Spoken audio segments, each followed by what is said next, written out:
So we had just finished discussing Chico and the Man. I'd like to ask you about at least a couple other of the NBC series of the time. The Rockford Files. It starred James Garner. He got into somewhat of a dispute with Universal, I guess. Universal, yeah. Did that cause any problems for you? Not us. It did Universal, but other than answering questions about how it did impact us, when it really didn't impact us, it was something that they had to work out with Universal, and they did work it out. But was Garner generally cooperative? Garner himself is, yes. He could be very outspoken with the press, though. Yeah. Well, certainly wasn't shy. On the press side, that's not bad, is it? I mean, no, not on the press side. Then you also you had the David Gerber shows, Police Story and Police Woman. Yeah. Woman. Yeah. Easy shows to publicize. Yeah. And Angie has always been very cooperative. She's very good to work with, and Gerber loves the press. So I know, but you can't understand what he's saying. Yeah, well, so that's probably why he doesn't have any fear of the press. You could sit with him for an hour and come away with nothing. Ask him to give you notes. And we touched on this earlier, but hoping you would elaborate a little more. NBC had at least a half dozen shows that had black performers in major positions. They were really a pioneer in doing that. I've got here I Spy, the Sammy Davis Jr. Show, Julia, the Bill Cosby Show, Flip Wilson, and Sanford and Son. How did generally you treat the fact that there was the unusual thing at that time of a black star?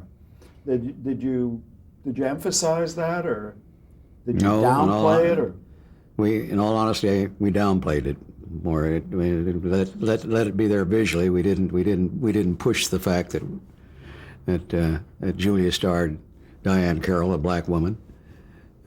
But if you saw the show, you certainly knew it. We treated, in all honesty, we treated them publicity-wise just as we do another. If we were today, we'd be making, I'm sure, all kinds of points and noise about the fact that it's a show with diverse leads, but then we didn't, and it was done, I think, deliberately. I know it was done deliberately. They just didn't want to. The same time we were doing it, they didn't want us to stand up and cheer ourselves for it. So, and particularly the I Spy, not only because it co-starred Bill Cosby, but it was an unusual show from the standpoint of its logistics, wasn't it? Yes. It's done on location, in various locations around the country, if not the world. Around the world, actually. Yeah. Now, how did you handle that? Did you have an NBC representative with that show? Sometimes, not always. Sometimes we'd send them on particular ones. When they were in Hong Kong, we had some people over there. Had one of our still photographers and one of our publicists, and a couple other kinds. But we didn't do it every time they went on. No, it couldn't. Budget-wise, we couldn't afford it, and secondarily, other than getting scenic shots of the country, it wasn't a heck of a lot of difference from other shows. So we didn't. I mean, that was the reason at the time, anyway. So. And with the Flip Wilson show, you took somebody who wasn't really very well known. I think that was a considerable gamble, wasn't it? I remember Herb Schlosser sort of agonizing about that, whether it was going to work. Yeah, he did, but as you say, it ended up being a high-rated show. It turned out to be very well, and I think we were one of the first to talk about diversity. We had one of the first to have a black publicist on our staff. Who was that? Kathy Banks. She was with us. You remember? And she was on. I don't know if it was a smart move or not in retrospect, but we had her doing that show too. So. Well, you also had a black programming executive. Yes, Stan Robertson. Yeah. Which was unusual, definitely in those days. With Sanford and Son, you had, certainly in my experience, one of the one of the most talented, but one of the most difficult personalities ever in television, if not in show business, in Red Fox. Did you have particular problems with Yeah, because you couldn't rely on Red. That was a big problem with him. I mean, promise to do something and agree to do something, and then he wouldn't be available. I mean, our problem with Red was not that he wasn't cooperative. He was cooperative enough in the sense that he'd say yes. But then when you got around to the time of doing it, I hate to try to, I don't even want to think about the number of times we had to cancel a Red Fox interview because Red himself just wasn't available. So, or it Also, didn't. you couldn't very well be sure of what he was going to say. No, well, no, you couldn't. But we didn't hold him back because of that. We didn't. But as I say, he was unreliable in making his appearances. I mean, making his dates. So, but no, we didn't. I mean, yeah, he was, but that was Red. And then his co-star was also a difficult person. Yeah. Much more difficult to get him to do things than Red. I mean, Damon Wilson. Yeah, Damon Wilson. Yeah. Of course, he had a problem too, as you well know. Yeah. So. Well, so did Red. But, yeah. I think Damon's was more of a serious one though. So. But I think even when I see reruns, I think it's a very funny show that holds up over the years. Yeah. Red Fox is a very It was a good show. man. Yeah, it was a good show. I watched it myself every episode. Yeah. And that was a York and Lear, or actually mostly Norman show. Yeah, it was York and Lear. Yeah. So if we could move on to some of the personalities that were at NBC, and of course, a personality that was synonymous with NBC was Bob Hope. Mm-hmm.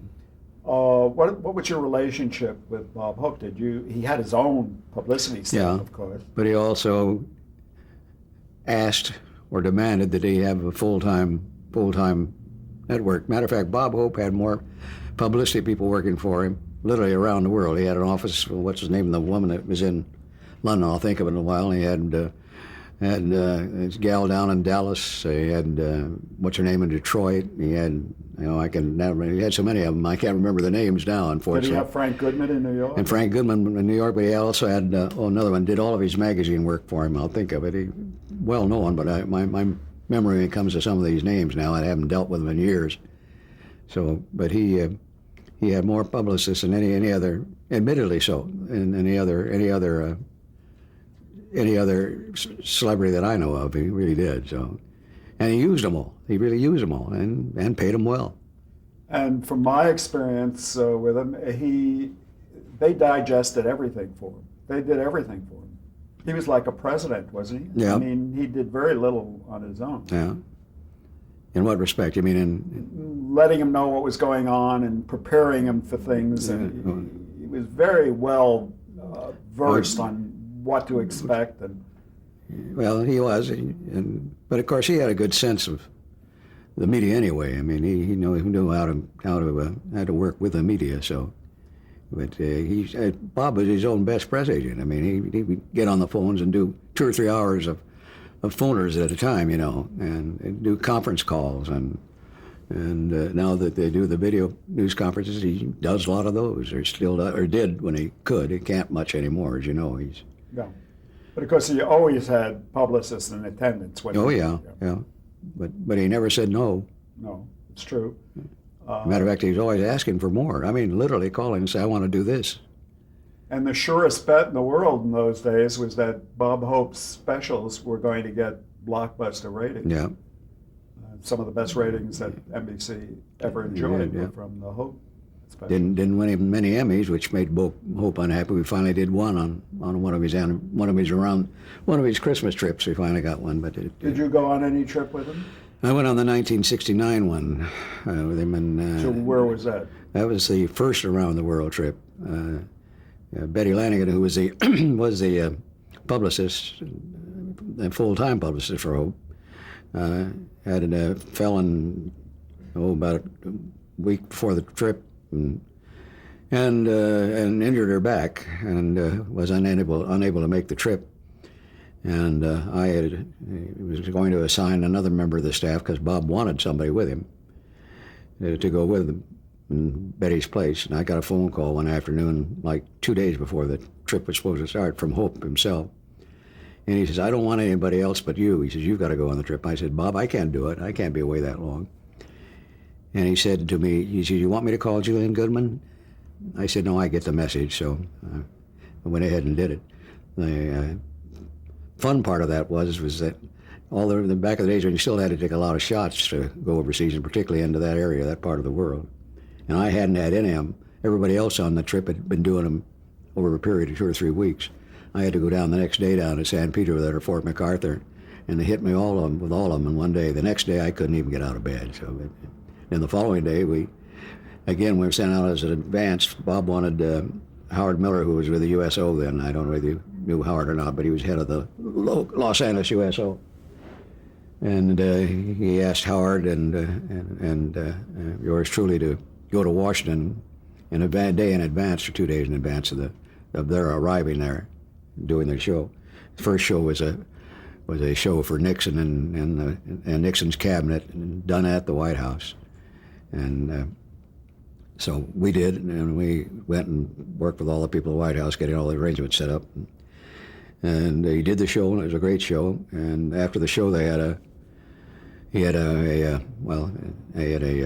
quote, a state dinner for the Bob Hope troupe, and the Gold Diggers were there. We had Gold Diggers. We had anyway, they're the ones that made this story at this particular time. We were told that not to approach Nixon during dinner, and there were the usual Secret Service men standing behind him. And at each place, when you sat down, there was a menu of the evening, complete with what wines you were getting, and your name was on it, embossed on it. Well, the Gold Diggers paid no attention to that admonition, do not approach him. So dinner was over, or about over, and they all got up, all 12 of them got up, walked over there, stood in line. Secret Service people started moving in, he waved them off. And when they did it, everybody else did. The whole troop, including yours truly, got up and got his autograph at that time. And he was very good about it. And then next morning, I got a call from Bill Faith. We were in the hotel there, and the Sheraton. And Bill says, we got a problem. And I said, what's the problem? He says, Bob doesn't want to go on the trip. He's having eye problems. You know, he had that eye problem every once in a while. And he says he's just not up to it. And he's had the doctor up here, and the doctor tells him that no problem. He should be able to make the trip all right, but he's bound and determined he's not going to do it. He says, well, you meet me up there, and let's see what we can do about talking him into making the trip. We spent over an hour sitting there talking to Bob, and finally giving him every reason in the world why he should do it, and every reason in the world why he shouldn't do it. Every reason why he should not cancel. And finally, I don't know, he said, okay, finally, after about literally an hour, he said, okay, I'll do it. Very grumpy, but I'll do it. And not only did he do it, he got out to Andrews Air Force Base, and he didn't know it. They had they scheduled him to do a little show out there. So in the hangar, he entertained the troops there for about a half hour, got on the plane, slept all the way to, literally almost all the way to Berlin. And we had one stop en route to get out and stretch in Europe and Berlin. But once he got on the road, he was his old self. But he damn near didn't make that trip. That was his first around the world trip. When did how long was that trip? Well, we left about on the 16th. Well, I left, I think, on the 15th of December. They left here left Van Nuys on the 17th. And we got back into Van Nuys on December 30. So just 2 weeks. 2 weeks. Did you find that people around the world knew who Bob Hope was? Oh yes, at least the troops did. And that's, of course, and other ways too. People see him on the street, particularly in Bangkok. We stayed in Bangkok, though.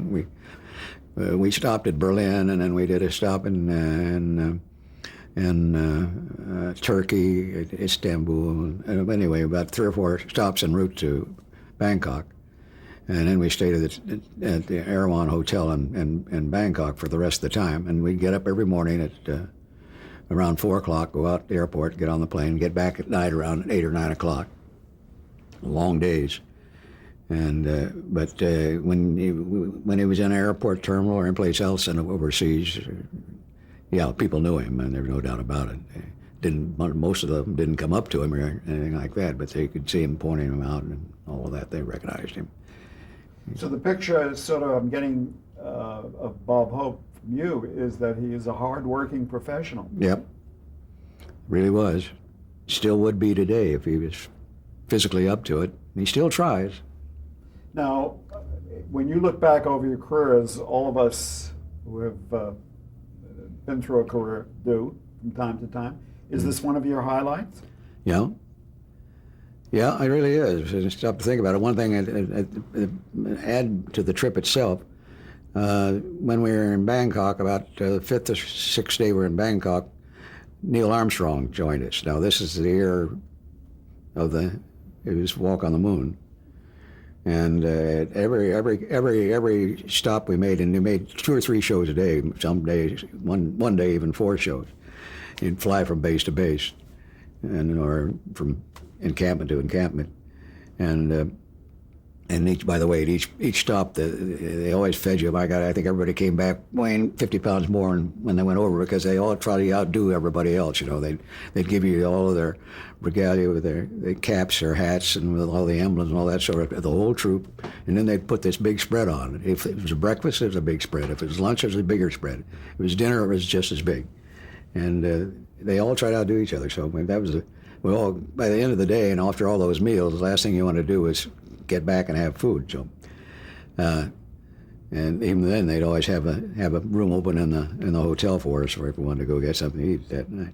Anyway, at each stop, at the end of the show, Hope bring the entire troop back on the stage, and the GIs would always rush up to the stage, and 90% of them would obviously head for the gold diggers, the 12 gold diggers. And because they were all young, attractive women. And the other 10% probably go with Hope, and everybody else will stand around scratching their head while they were waiting for him to finish up with those. When Neil Armstrong joined us, the first stop we made after that, and every stop that he was on, and he was with us till the end of the trip, 90% of the people went over to Neil Armstrong. It was amazing. It really was. He was like a magnet. He just drew them in. And 10% went over to Hope, and the poor gold diggers for the last 4 or 5 days had very few, if any, around. Really did. All of them wanted to see Armstrong, touch Armstrong. It really was a. But as a commentary on the fleeting nature of fame, I'm not sure if you went out in the street today, there would Neil be many Armstrong, people who know who he is. Yeah. I think everybody's forgotten about him, except when they had the anniversary of the space shows about a month ago when he finally showed up again. So, Hank, how could you keep your feet on the ground after a trip like that? How do you get back to reality? The old saying of, how do you keep them down on the farm after they've seen Paris? I mean, wouldn't you be spoiled by the first-class treatment and seeing all these different cities around the world? How'd you get back to a routine again? I don't know.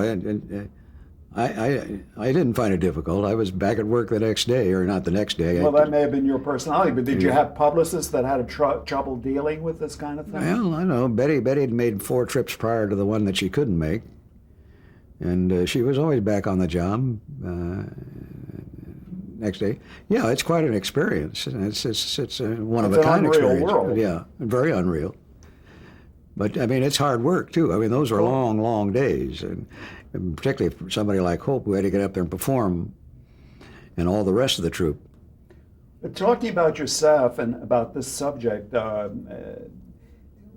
know that some of the people that were in publicity were there as a means to an end, and that means to an end was to get themselves into show business somehow, or to sell a script, or get next to a star, or to use it as a portal to something bigger. Mm-hmm. Did you have a problem with that? And did you have certain admonitions to your staff not to take advantage of their special position?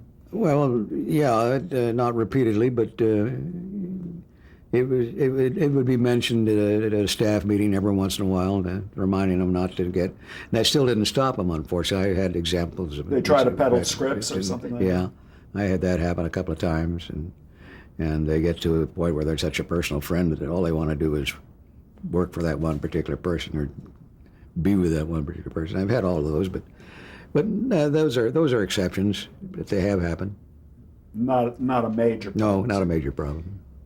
Now, back to personalities. Milton Berle, wasn't he gone by the time? He was gone. He did an occasional appearance with Hope. He still was under contract to NBC in those days, that lifetime contract, but he didn't, I can't think of Milton doing a Milton Berle special.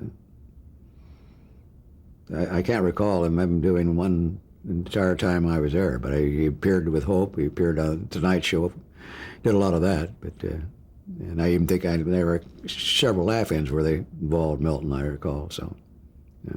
One of NBC's star personalities was Dean Martin. Mm-hmm.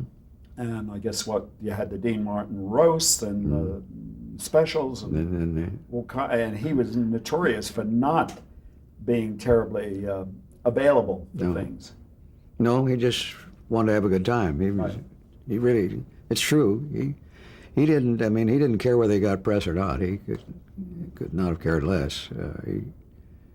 And he didn't, but I can remember one which to our surprise he agreed to do and did show up in one press tour one time. He actually came to a press tour. Yeah. Well, I know in my personal encounters, I didn't ever get to talk to him, but I got Greg Garrison, who was his producer, and of course was a very good interview. Yeah, good interview and always available. Yeah. And so he would handle all of that. We've already discussed Carson, essentially. What about Danny Thomas? Danny Thomas had a dual role. He was a performer and he was a producer. Yeah. Danny was not that cooperative, and he's one of the, for this, which will be shown if ever long after I'm gone, was also not one of my favorite people personally to deal with. So he's, I remember very shortly after I had joined NBC, within a couple of months, the Associated Press had called and asked that if they could get Danny Thomas to be their guest speaker at their annual AP Managing Editors meeting. I think it was in Buffalo, New York that year. And I was told by members of my staff that no way would Thomas do it, but I was bound and determined to carry through the invitation and approach Danny. And he was just finished rehearsal, but they were still in the rehearsal hall. And I waited until they were through the rehearsal, and then came in and they were sitting around talking, and caught him at an idle moment and asked him to do this. And I won't use the language he used, but he took after me like I was an enemy almost. I mean, in no way would he do it. What a waste of time.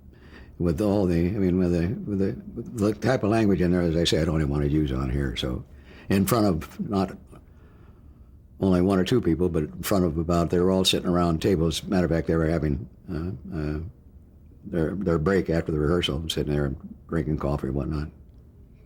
And literally at the top of your voice. And I must admit, that was my one and only time that I ever asked Danny Thomas to do anything. So, but that was my real exposure to entertainment world on the negative side. He had a partner who was cooperative yes. with the press in Sheldon Linden. Yes. Very, very articulate. Yes. Very personable. But he might have very been, intelligent. Extremely so. But I'd been forewarned. I mean, I think that was Bill Kiley was on the show, and I think I asked Bill. Matter of fact, I did. I asked Bill first, as I recall it now. I asked Bill to go over and make the invitation. He says, "No way." And I said, because I know what he's going to say. So I said, well, I'll go do it, and that's what had happened. But Bill Kiley was on that Danny Thomas show at those times. Bill Kiley being another one of our publicists. Who also came from the newspaper business. Yes. As many of your people did. Jerry Lewis, was he gone by the time you got there? Yes. So you didn't work with Jerry? No. I met him back I met Jerry Lewis back in my UP days, of course. I mean, socially invited to his place like a lot of other press were for a party a time or two and that sort of thing. But that's, I mean, never worked with him as a... What about Cosby in those early days? Cosby in the early days was very cooperative. Cosby, in his middle years and even today, I think, got an arrogance that's almost impossible to deal with. So, and that's not just me talking. I think you talk to anybody that has to. I traveled with the I Spy company in Mexico, and I didn't have much problems with Cosby. I did with Culp. With Culp, yeah. Culp wouldn't talk to I me. say in the early days, Bill was fine, but yeah. Well, I could see a little bit of the arrogance coming Even in, then, but at least he spoke to me. Culp wouldn't even acknowledge that I was present. Yeah.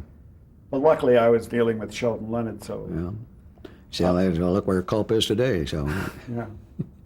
should Well, at should that have time, he's actually the bigger of the two Yes, stars. he was. They say he should have acknowledged you. See, I could have done plenty for him. Elvis Presley, did you? Or the Elvis Colonel? is my, and the Colonel. Yeah, the Colonel. Is one that I liked. He was a real interesting person to be around. I went with Tom up to Las Vegas, and just before Elvis was coming back on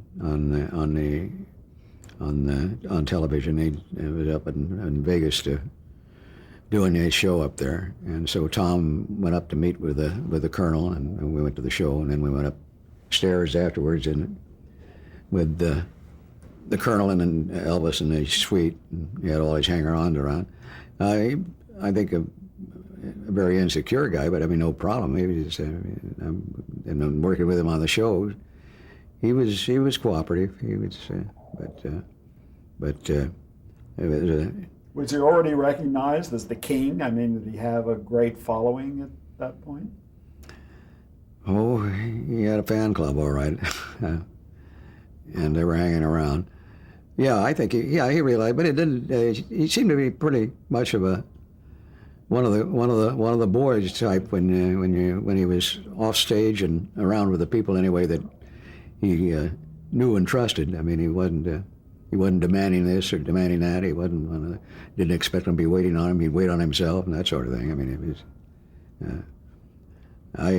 The only close contact I had with him was that night we were in Vegas. That's why I brought it up. So, but I must ask you to pause here. We got to change the tape.